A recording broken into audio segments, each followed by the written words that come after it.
Pouvons-nous dire qu'aujourd'hui, la Russie a rebattu les cartes sur le plan géopolitique international? Oui, oui, absolument. Incontestablement. L'opération spéciale en Ukraine a provoqué une véritable déflagration géopolitique et stratégique. J'ai évoqué en début d'émission le vote, notamment à l'Assemblée générale, au début du mois de mars 2022, où vous avez des pays africains qui se sont abstenus, quelques-uns ont voté contre et d'autres ont voté pour. À côté de ça, vous avez eu en Europe une vraie divergence au plus fort de la crise, lorsque évidemment les ressources énergétiques, on pense au pétrole et au gaz, commençaient à faire défaut, indépendamment des sanctions qui avaient été infligées à la Russie. On a vu une Europe qui, dans un premier temps, affichait, je dirais, une forme d'unité, mais qui s'est très vite lézardée à mesure que les besoins en énergie se faisaient sentir. On a vu certains pays aller négocier en catimini avec la Russie pour continuer à bénéficier de la fourniture de gaz.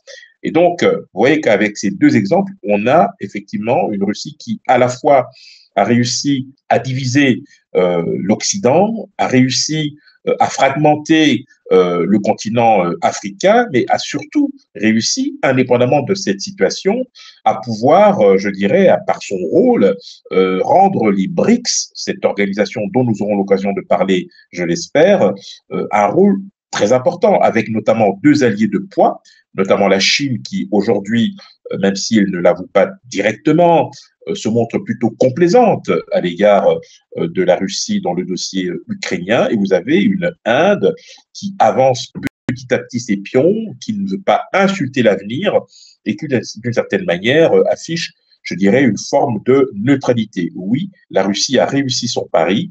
C'est celle, effectivement, de mener une guerre en Ukraine en sachant pertinemment qu'elle diviserait l'Occident et qu'elle plongerait une partie du monde, je dirais, dans une forme d'attentisme.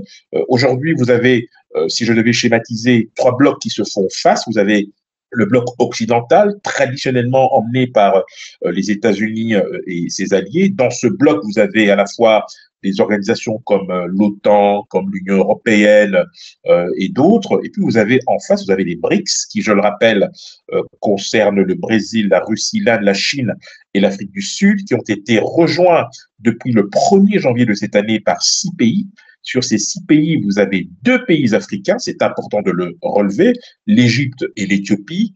Vous avez également l'Arabie saoudite, ennemi héréditaire de l'Iran, qui fait également son entrée dans les BRICS. Et puis, vous avez bien évidemment l'Argentine qui a rejoint ce groupement. C'est ce deuxième bloc, les BRICS, qui fait face au bloc occidental. Et puis, vous avez un troisième bloc, globalement composé des pays du tiers-monde ou du sud global, comme on le dit aujourd'hui, dans lequel vous trouvez des pays d'Amérique du Sud et d'autres pays d'Asie du Sud-Est qui ne veulent pas insulter l'avenir, qui préfèrent se placer dans une sorte de multi-alignement ou de non-alignement, c'est selon. Vous pouvez aujourd'hui, comme l'avait fait la RDC lors du vote au mois de mars 2022, voter pour condamner la Russie, mais tout en maintenant de bonnes relations avec la Russie. Vous avez l'exemple de l'Afrique du Sud qui est édifiant. Vous savez que l'Afrique du Sud entretient d'excellents rapports avec l'État hébreu, mais par contre, l'Afrique du Sud s'est toujours montrée intransigeante sur la manière dont Israël traitait le dossier palestinien. Vous avez vu la dernière initiative de l'Afrique du Sud qui a été de porter l'affaire à la Cour internationale de justice, ce qui montre bien qu'au-delà de l'excellence des relations économiques et commerciales entre les deux pays, vous avez des positions extrêmement fermes qui ne varient pas et qui permettent de se faire, je dirais, respecter. Aujourd'hui, il y a effectivement cette déflagration qui a été, je dirais, consécutive à l'invasion russe en Ukraine et qui n'a pas livré tous ses secrets. Nous allons terminer par cette question. Aujourd'hui, quelle est l'implication dans l'avenir du BRICS sur la configuration du monde? Vous savez, au moment où les BRICS se sont formés, ils représentaient déjà 40% de la population mondiale et près de 35% du PIB mondial.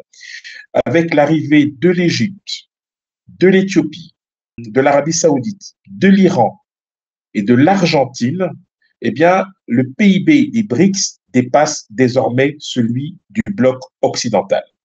Et vous avez donc là déjà un rééquilibrage qui se fait avec notamment un groupe qui se veut une forme d'alternative à la domination occidentale, c'est-à-dire que là où les Occidentaux venaient avec des principes, des conditionnalités, avec une propension naturelle à interférer dans les affaires internes des États, vous avez des pays comme la Russie, la Chine, l'Inde, qui sont dans une approche qui se veut beaucoup plus au départ, évidemment respectueuse, notamment en termes de collaboration avec les pays partenaires, sans ingérence quelconque dans les affaires intérieures, ce qui séduit bon nombre de pays africains, et on peut le comprendre pour bon nombre d'entre eux qui sont sortis de la période de colonisation pour se retrouver d'une certaine manière encore dominés dans une forme de néocolonisation. Eh bien, vous avez effectivement ce modèle alternatif des BRICS qui séduit beaucoup de pays. Vous avez une aspiration profonde des Africains à ce changement, je dirais, de partenariat, mais attention, parce qu'on a vu à travers les coups d'État qui se sont exprimés sur le continent ces 3 dernières années, à l'exception notable du Tchad, où là, vous aviez plutôt une succession, et dans le cas du Gabon, où vous avez eu une forme, je dirais, de retour à un certain ordre, étant donné que l'état de santé du président gabonais posait problème, vous avez en fait au niveau du Niger, au niveau de la Guinée, au niveau du Mali et du Burkina, des motivations qui au départ étaient d'ordre sécuritaire, mais qui se sont traduites aujourd'hui par des décisions unilatérales qui mettent en péril véritablement l'avenir de ces pays-là.